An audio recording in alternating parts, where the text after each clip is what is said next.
PDM अपना बोरिया बिस्तरा उठा के घर को जाएगी। हम किसी शख्सियत के साथ नहीं खड़े, हम आइन के साथ खड़े हैं। आइन टूटता हुआ क्या नजर आया? आइन टूट गया है, आइन बिखर गया है। इंशाल्लाह कभी नहीं टूटेगा। हम अपनी आखिरी सांस तक जो है चीफ जस्टिस के साथ है, आइन के साथ हैं, इस मुल्क के साथ हैं। अस्सलाम वालेकुम व्यूअर्स, मैं आपका होस्ट सुधीर मलिक और आप देख रहे हैं हमारा official YouTube channel global Pakistan 786। Viewers, हम मौजूद हैं रावलपिंडी में, जहाँ पे चीफ जस्टिस के हक में रैली का इंतकाल किया गया पाकिस्तान तहरीक इंसाफ की जानिब से। आइए आपको चलकर दिखाते हैं। इस बात हो रही है कॉन्स्टिट्यूशन की, आपको क्या दिखाई दे रहा है? आने वाले दिनों में 14 मई इलेक्शन की भी डेट है, टूटता हुआ नजर आ रहा है आइन। देखिए जी, एक रियासत दो कानून, ना मंजूर। आज हम आइन और की फतह के लिए हम चीफ जस्टिस के साथ इज़हार यकजहती के लिए अपने कप्तान इमरान खान साहब की कॉल पे यहाँ पे मौजूद हैं। ख़वातीन की एक बहुत बड़ी तादाद हमारे साथ मौजूद है और हम चाहते हैं कि पाकिस्तान में आइन और कानून की फतह हो, आइन और कानून के मुताबिक पाकिस्तान चले और आइनी इदारे हमारे मजबूत हों। अच्छा, अगर 14 मई इलेक्शन नहीं होते, अगला लाए अमल क्या है? पीडीएम अपना बोरिया बिस्तरा उठा के घर को जाएगी। इस बात हो रही है कॉन्स्टिट्यूशन की, आप क्या समझती हैं? आने वाले दिनों में टूटता हुआ नजर आ रहा है आइन? इंशाल्लाह कभी नहीं टूटेगा। हम अपनी आखिरी सांस तक जो है चीफ जस्टिस के साथ है, आइन के साथ हैं, इस मुल्क के साथ हैं। अच्छा, आज की रैली का बेसिक मकसद यही था कि आइन के साथ खड़े होना। अगर 14 मई को इलेक्शन नहीं होते, फिर आपका लाए अमल क्या होगा? हम लोग इसी तरीके से प्रोटेस्ट करते रहेंगे। हम लोग कभी भी जो है वो इस तरह की फोर्सेस के जो अगेंस्ट कॉन्स्टिट्यूशन है, जो अगेंस्ट स्टेट काम कर रही हैं, हम कभी भी उनके आगे अपना सरेंडर नहीं करेंगे। हम ऐसे ही प्रोटेस्ट करेंगे, हम ऐसे ही फाइट करेंगे कॉन्स्टिट्यूशन के लिए इंशाल्लाह। बहुत शुक्रिया मेरे साहब, थैंक यू सो मच। अब क्या समझते हैं, आने वाले दिनों में ये ऐसे ही चलता रहेगा सिलसिला या कॉन्स्टिट्यूशन पे कोई अमल करेगा? बिस्मिल्लाहिर्रहमानिर्रहीम। देखिए, सबसे इम्पॉर्टेंट बात ये है कि अगर एक छोटा सा घर होता है ना, जिसमें माँ बाप और 3 या 4 बच्चे होते हैं, उस घर का भी एक कानून कायदा होता है। अगर उस घर के अंदर भी कानून कायदा नहीं होगा तो वो घर भी तबाह और बर्बाद हो जाता है। हर सोसाइटी के अपने कानून कायदे होते हैं। इस तरह मुल्क चलाने के लिए कानून कायदे हैं और वो जो कानून कायदे हैं उन पर अमल पैरा होना बड़ा इंपॉर्टेंट है। जो कॉन्स्टिट्यूशन आपके मुल्क के अंदर दिया गया, आपके मुल्क की वो असल अकास है, वो मीरास है। हमें देखें, हमें सबसे ज़्यादा इख्तलाफ चीफ जस्टिस साहब से हमें होना चाहिए, क्योंकि जब इमरान खान साहब की गवर्नमेंट लास्ट ईयर गई थी तो उस वक्त ये चीफ जस्टिस साहब थे, उन्होंने रात 12 बजे अदालत खोली, उन्होंने आर्डर किया कि ये हुकूमत ख़त्म हो गई। हमने उसको मन उसको कबूल कर लिया, उसे मान लिया और हम अपने घर चले गए। अस्सलाम वालेकुम। वालेकुम सलाम जी। सर, कॉन्स्टिट्यूशन की बात हो रही है, आइन टूटता नजर आ रहा है आपको? आइन तो टूट ही गया था जब ये 2 नंबर तरीके से पार्लियामेंट में आके बैठे थे, और मज़ीद आइन को ये मानते कब हैं? और ये कानून कौन सा है कि हम इलेक्शन हारने लगे इसलिए हम इलेक्शन नहीं करवाते?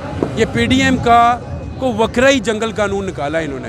अगर आइन है पाकिस्तान नहीं है तो मेरे नज़दीक आप और हमारे तहफ़्फ़ुज़ भी कोई भी नहीं कर सकता। बड़ा जुल्म है ये। 14 मई क्या देखते हैं? हम तो डटे हुए इलेक्शन के लिए, कराएंगे इंशाल्लाह।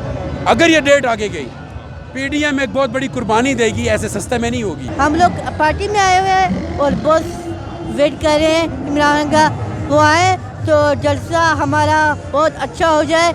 इमरान खान जिंदाबाद। इमरान खान इंशाल्लाह जीतेगा। और ये मरीम नवाज सारे चोर हैं ये सारे। मैं कहना चाहूँगा कि इन चोरों का जूतियाँ लगाएं और ये जो वो जरदारी उसका नंगा करके जूतियाँ मारें। बहुत शुक्रिया आपका, बहुत शुक्रिया। आपको क्या लगता है कि आने वाले दिनों में आइन टूटता नजर आ रहा है? देखिए, मैं इस वक्त ना, जब से रजीम चेंज हुई है, इसके पहले हम लोग भी कभी पीपल्स पार्टी, कभी नवाज शरीफ साहब, कभी मौलाना फजल रहमान साहब, लेकिन इमरान खान साहब जब हुकूमत में थे हम सब ने उनकी कदर नहीं की और हमें सज़ा मिली और रजीम चेंज हुई। इस वक्त हमारी नज़र ने काम किया और हम जो देख रहे थे, हमें जो दिखाया जा रहा था वो टोटली गलत है। वो टोटली, खुदा की कसम, हमें किताबों में जो पढ़ाया जा रहा था टोटल गलत पढ़ाया जा रहा था। हमें ये पढ़ाया जा रहा था बांग्लादेश गरदार हुआ, ये लोग गरदार थे, वो गरदार नहीं थे। गरदार हम लोग थे कि हमने उनको प्यार नहीं दिया, हमने उनको मोहब्बत नहीं दी और हमने उनको पाकिस्तान पर बोझ समझा और वो बोझ कहाँ चला गया। आज भी हम पाकिस्तान में आटे की लाइनें सीधी कर रहे हैं, 2-2, 3-3 किलोमीटर की लाइन लगी होती है और बांग्लादेश में बुलेट प्रूफ ट्रेनों का इफ्तिताह किया जा रहा। तो ये था वो बोझ। अब इस वक्त जो हमारे केपी में हो रहा है, जो स्वात में हो रहा है, इलेक्शन हो जाने चाहिए। हमने रजीम के बाज खान को पहचाना और अब मैं बाय हल्फन कहता हूँ, मैं अल्लाह को हाजिर नाजिर जान के कहता हूँ कि मुझे इसके बाद फ़ौरन मौत नसीब हो जाए अगर मैं झूठ बोलूँ। इमरान खान अल्लाह का वली है मेरी नज़र में, अगर किसी की नज़र में नहीं है तो उसकी नज़र को ठीक करना मेरा काम नहीं है। सर, आइन के हक में रैली का इनेकाद किया गया है, क्या समझते हैं कि 14 मई को इलेक्शन होने हैं कि नहीं होने? आइन टूटता नज़र आ रहा है आपको? आइनी तौर पे तो 14 मई को इलेक्शन लाजमी तौर पे होने चाहिए। अगर आइन टूटता है तो उसके रिपरकशंस होते हैं, वो रिपरकशंस होंगे और इंशाल्लाह जो कल्प्रेट्स होंगे उनको सज़ाएं भी मिलेंगी। आइन नहीं टूटना चाहिए, आइन हर सूरत बचना चाहिए। हम वकला बरादरी या जुडिशरी, हम आइन के लिए हर कुर्बानी देने के लिए तैयार हैं, आइन के साथ खड़े हैं। हम किसी शख्सियत के साथ नहीं खड़े, हम आइन के साथ खड़े हैं। आइन को बचाने के लिए और आइन पे अमल दरामद करने के लिए हम खड़े रहेंगे। अदरवाइज यहाँ पे लाकानूनियत अगर होगी तो वो माइंड डिजाइन वाला, जिस तरह अभी हमें आप देख रहे हैं कि हर जगह वायलेशन हो रही है। ये वायलेशन क्यों हो रही है? जब हमारे गवर्नमेंट लेवल पे बैठ के इतने हमारे मुल्क का प्राइम मिनिस्टर या हमारे मुल्क की कैबिनेट आइन की वायलेशन करेगी और वो इस आइन की वायलेशन को सपोर्ट करेगी, तो डेफिनेटली फिर आम आदमी क्या सोचेगा उसके बारे में? वो क्या सोचेगा कि उसे इंसाफ कहाँ से मिलेगा? अगर अदालतों के साथ हम इस तरह करें, हमें सुप्रीम कोर्ट सुप्रीम कोर्ट के बारे में ये है कि सुप्रीम कोर्ट से 100 लोग सामने से गुजरते हुए डरते थे। अब ये आलम हो गया कि हम सुप्रीम कोर्ट के जजेस को असम्बलियों में उनको मछली मंडियों की तरफ हम खान साहब के नज़रिए के साथ हैं। जिस तरह के अभी आज खान साहब की कॉल पे हम रूल ऑफ लॉ के लिए, उसकी आइन की बालादस्ती के लिए और अदलिया की आज़ादी और इज़्ज़त के लिए हम यहाँ इकट्ठे हुए हैं। हमें बताएं कि ये रैली निकालने का मकसद क्या था? क्या आइन टूटता नज़र आ रहा है आपको?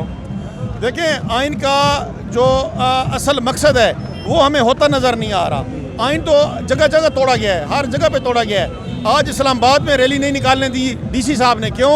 क्या इस्लामाबाद हाई कोर्ट ने हुक्म दिया है कि आप बिल्कुल, ये आपका हक है, आप पुरअमन रैली निकाल सकते हैं, लेकिन DC साहब ने जो है ना वो नहीं निकालने दी। क्या आइन टूटता नज़र आ रहा है आपको?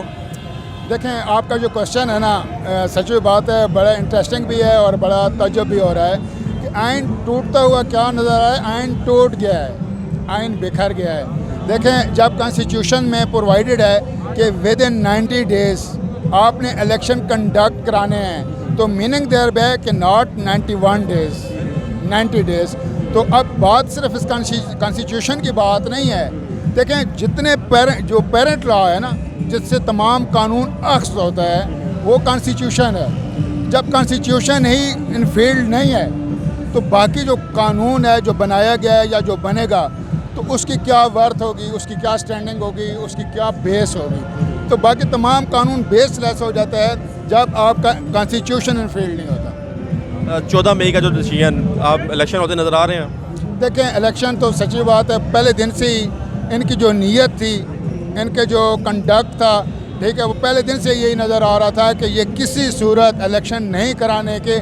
उसकी वजह ये है, सिर्फ वजह ये है कि इमरान खान, देखें, हमारा इमरान खान लीडर है, ज़रूर है, लेकिन सबसे पहले इमरान खान से भी बढ़कर कॉन्स्टिट्यूशन है। हम कॉन्स्टिट्यूशन के साथ खड़े हैं और इमरान खान के डर की वजह से यार आपने कॉन्स्टिट्यूशन की धज्जियाँ उड़ा दी। ये तो बात गलत है ना। अगर कोई भी है, चाहे इमरान खान कॉन्स्टिट्यूशन की वायलेशन करते हैं, हम इमरान खान के खिलाफ भी स्टैंड लेंगे, लेकिन कॉन्स्टिट्यूशन की खिलाफ वर्जी हम किसी सूरत काबिल कबूल नहीं है लिहाज कम्युनिटी को। अगर इलेक्शन नहीं होते, ये 14 मई हुकूमत डिले कर देती है, फिर आपका क्या अमल है? देखें, असल में बात ये है, यहाँ ये आपका जो क्वेश्चन है वेरी इंपॉर्टेंट क्वेश्चन है। इस पे पाकिस्तान की बेस करती है, इस पे कॉन्स्टिट्यूशन बेस करता है। अगर 14 मई को इलेक्शन नहीं होते और ये हुकूमत अगर इलेक्शन नहीं कराती, तो इसका मतलब है कि हमें तहरीक चलानी चाहिए कि आइन बचाओ अगर पाकिस्तान बचाना है तो। व्यूअर्स, कैसी लगी आपको आज की हमारी वीडियो? हमें कमेंट सेक्शन में लाजमी बताइएगा और हमारे चैनल YouTube ग्लोबल पाकिस्तान 786 को लाजमी सब्सक्राइब कीजिएगा। Thank you so much.